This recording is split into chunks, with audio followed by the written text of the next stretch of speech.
na pagkatapos ng Pasko, kakain pa rin tayo. Sunod naman paghahandaan natin mga Pinoy, syempre ang bagong taon. Syempre as always, present sa Medianoche ang mga kakanin dahil sumisimbolo ito ng closeness ng mga pamilya.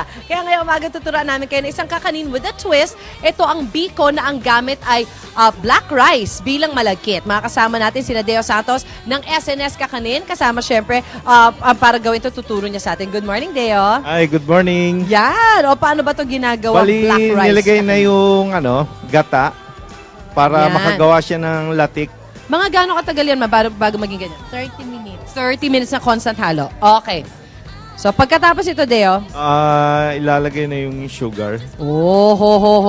Kakaiba to kasi syempre usually sa atin yung malakit, yung puting kanin. Ito ay dito na grown sa atin sa Pilipinas, di ba? Dito na. Ano to black malagkit. Black rice malagkit. Meron bang red na malagkit? Parang, Wala. Parang meron din parang yun. meron din siguro. Ang gagaling na nga natin, dami na natin iba't ibang klase ng ng bigas.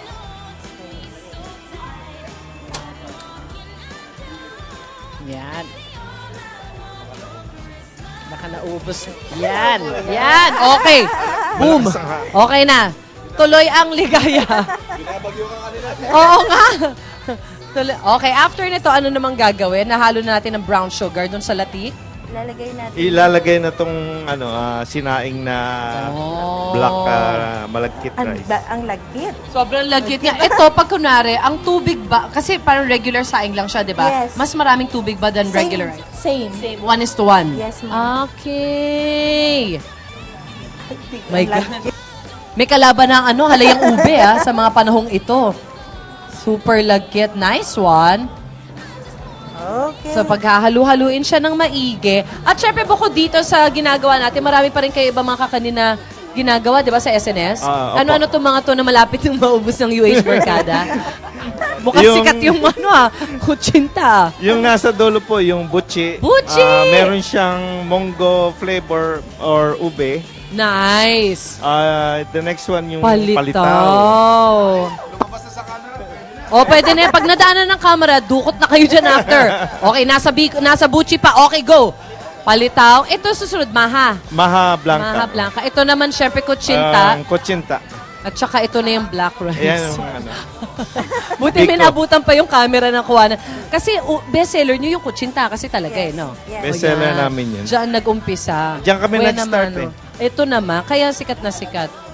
Ayan, nakita na unti-unting pagkawala ng mga kutsinta. Of course, after nito, nahalo na yung ating black rice. Eto.